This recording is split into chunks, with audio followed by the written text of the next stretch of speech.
Hi, everybody. Thanks for joining us for another episode of Saturday Spotlight.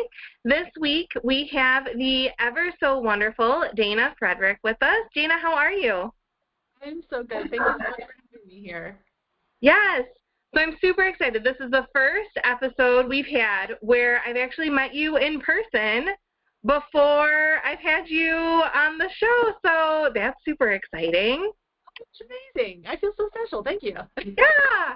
So I'm sure most of you don't know, but when I did Teslacon at the end of November and beginning of December, I got to meet Dana, and it was my first con, so I was a nervous train wreck of a person.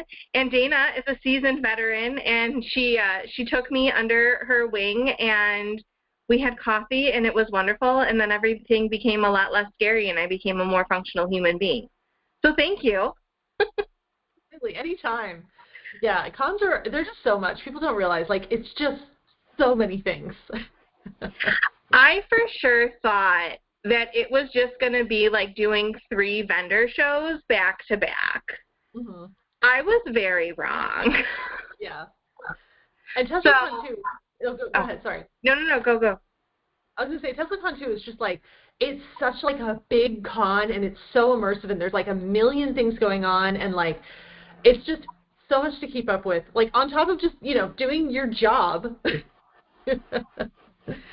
Yes. So you will forever have a special place in my heart as a safe space in a very anxious environment. Thank you. But on top of just being a wonderful and awesome and amazing person, you're an author, so that worked out. Yeah. So you're the author. Your primary series is The Broken Gears. Is that right? That is correct. And you write steampunk fantasy as apropos for Teslacon. Can you tell us a little bit about your steampunk Broken Gears series? So basically, the series started with Out of the Shadows. I kind of wrote it a little bit on a lark because I like learned what steampunk was, and I was like, oh, this is kind of amazing. This is sort of like a thing I've needed in my life forever and just didn't realize. And so like I wrote Out of the Shadows very quickly. It was one of those books that just like flowed. And then it sort of took off from there. That one's very much like my flagship book, but ever since then I've written the other 2 stories in Lenore's storyline, so that's Out of the Shadows, and her storyline starts. And then I also have some standalone books now too, where Lenore's not the main character. I have like a queer cozy mystery romance, I have a dark fantasy retelling, and I'm currently working on a heist, which is so fun. Oh, I love that. I'm a big D&D fan too, so I love a good heist story.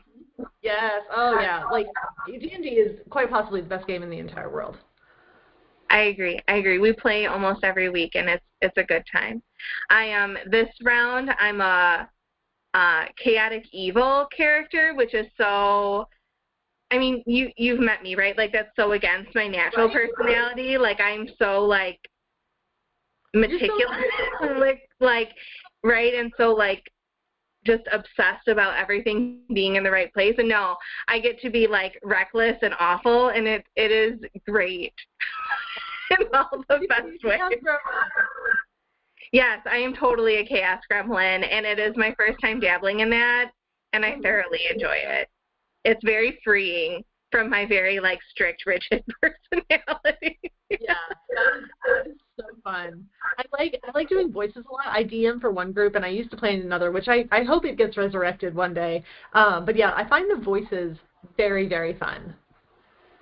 I could see that in you. You'll have to make a guest appearance sometime and just do some voices for us I've just. totally done that before. I've like guest starred like in and like had crossovers like with other friends' games, so I'm 1,000% in for that. Oh my gosh, this is supposed to be about your books, but I could like talk about this for like an hour. I'm so excited for totally doing that. Very good. So speaking of chaos gremlins, for the characters in your story, either your Broken Gears or the standalones,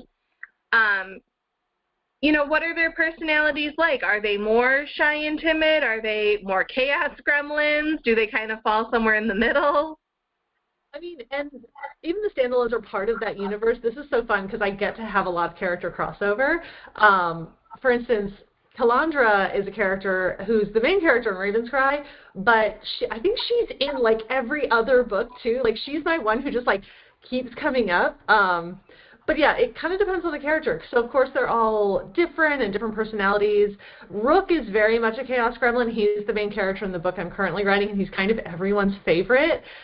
He's predominantly like a crime lord in Lenore's storyline, and so like he lives outside of the law and like is very like sassy and all this kind of stuff. He's so much fun to write, but also like all the characters have like a little bit of pluckiness about them because I don't think I'm capable of writing a character without some kind of pluck. But yeah, I mean, for instance, I have a character, Camilla. She is one of these like extremely like dedicated, hardworking, earnest people who she wants to just like put good in the world and do right. She's studying to be a doctor, like just doing everything right. She's kind of like that perfect person that you kind of hate a little bit, but at the same time, like she's a very good person, so you can't help but ally with her too. So it's just character dynamics are like one of my favorite things to write, and then you get those different personalities together and they clash, and that's so fun. So Dana, I know that I haven't read your books yet, and I know you haven't had mine, but I have a character named Camilla that has the same profile. Oh my gosh, incredible! I do. Did you name her Camilla because of the meaning of that name? Yes, I did. Yes. Mine starts with a K. Does yours start with a K? No, it's a C. Okay. Yeah, mine's Kamillah, I think. Oh, I love that. That's a fun spelling. But that's so funny. You're like talking, and so she's my main character's mom. But you're talking about this, and I'm like, I'm very aware with that profile. Well, Rook sounds lovely, and he would probably be my favorite, but I think I would deeply relate to your Camilla character as well. Yeah. That's so funny. What books are Rook and Camilla in?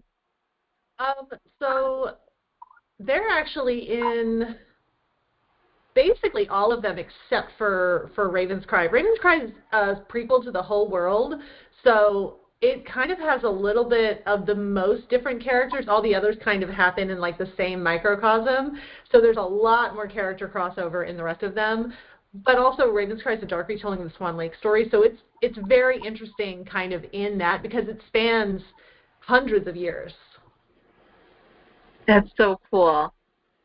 I feel like that fits so well with steampunk, right? Because steampunk is so, like, old, but in a futuristic way. And so, like, even from that, like, very baseline definition, you're spanning hundreds of years, and which gives you so much room to play with, I think. That's so fun.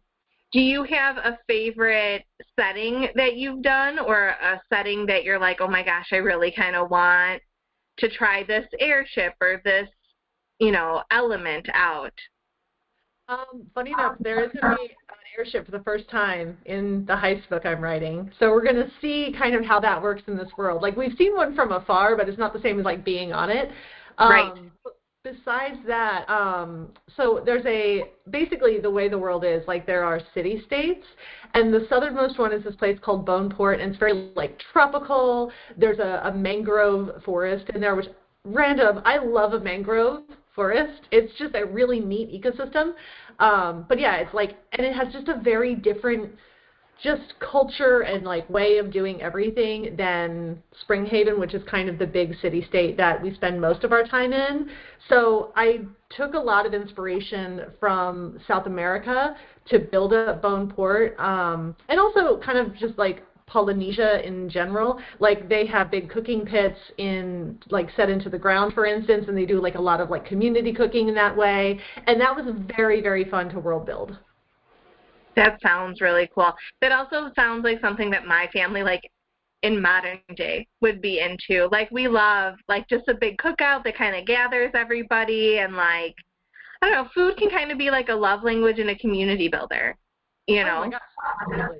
Yeah, and also the food itself was also very different because, again, like you have a totally different ecosystem, you have totally different crops, different like types of hunting and whatnot, so it's a lot more like seafood based there in Boneport, whereas in Springhaven it's a lot of like your typical livestock of cows and pigs and chickens and stuff.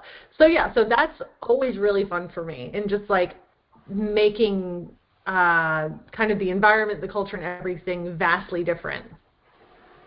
That's really fun. Oh, I want to read that scene now. That was in your prequel, you said? So Boneport features both in Raven's Cry and also heavily in Into the Fire, which is the second in Lenore's storyline. Okay. So that one's Out of the Shadows. Well, then it just sounds like I need to read all three, right? If I'm going to read the prequel in book 2, then I got to read book 1. Yeah. And fun fact about writing Into the Fire, too. So the fire mention is metaphorical in several ways, one of which being Boneport is really hot. And I wrote that book at the height of summer upstairs in my loft where there's like all of the heat in the house goes there. It was so sweaty. And so like I really got into like the feeling of like it's just so hot all the time. You were being, if you were an actor, they would say you were method acting, you were method writing. I don't know if that's quite a phrase yet, but we'll make it a phrase. I love it. I love it. Do you have any upcoming events or releases, news, anything like that you want to share with everybody?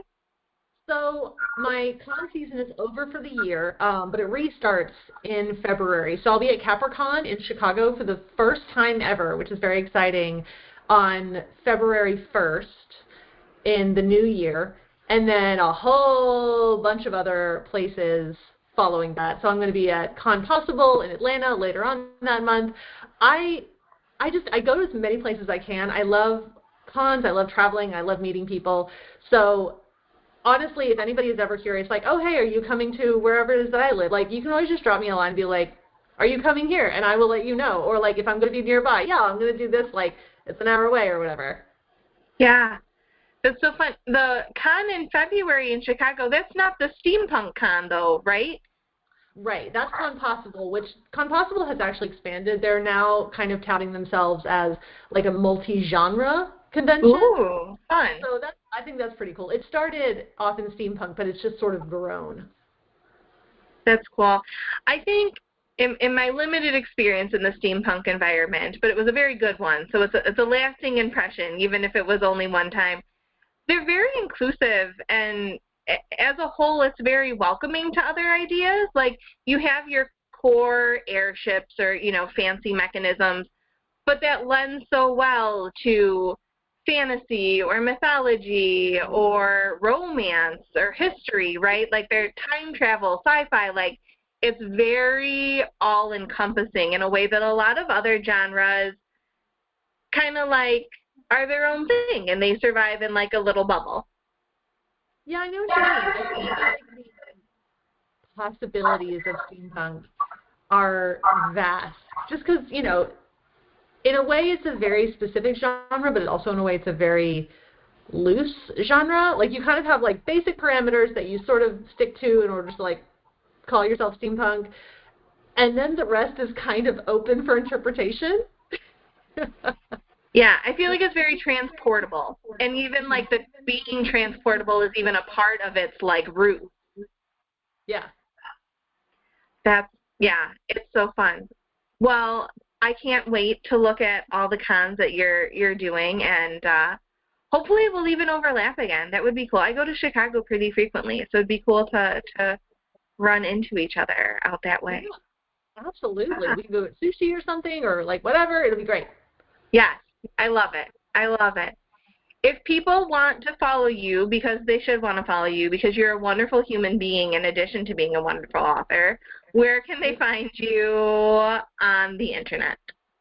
So my website is wordsbydana.com, and I have a newsletter on there. Honestly, that's probably the best way to keep up with me, because I am consistent about my newsletter every single month. It's just a little, I don't sell your email or any crap like that, but I send out a little email every month of like, here's what's going on in the writing world, and here's where I'm going to be, and all that stuff. I wish I were better at social media, but like I just don't have patience for it. I definitely like I don't suffer from an addiction for social media. I sort of forget about it for like a week or two at a time. I'm like, oh yeah, that exists. But I am on pretty much all the social media platforms. I'm on Twitter. I'm never going to call it the other stupid name, but I'm on Twitter as @Dana as well as Instagram as @Dana On Facebook, I am @Words by Dana. Oh, and also Threads as @Dana which I think covers pretty much all of them. There's so many, and they're so hard to keep track of. Oh my gosh, yeah. Oh, all right. Well, I suggest that everyone go check out Dana's newsletter. You might even see a familiar face on there at some point. And even so, a lot of the other people that we met at Teslacon, I think that, you know, some of them have guest appearances in there too. It really was a wonderful community. So if that's something you're interested in, I strongly recommend you looking into it. It is a wonderful community, and they are so welcoming. And Dana, thanks again for being a part of that welcoming crew and soothing a very anxious, nervous author who was not quite sure about all of my feelings come that Thursday night. I appreciate you, and I appreciate you being here. It was so nice to see you. Yeah, I'm always happy to help, and I can't wait till we get to see each other again. Yes. All right. That wraps up our episode for today, friends. Thank you so much for stopping by, for watching, and I hope to see you again next week. All right. Thanks, everybody. Bye.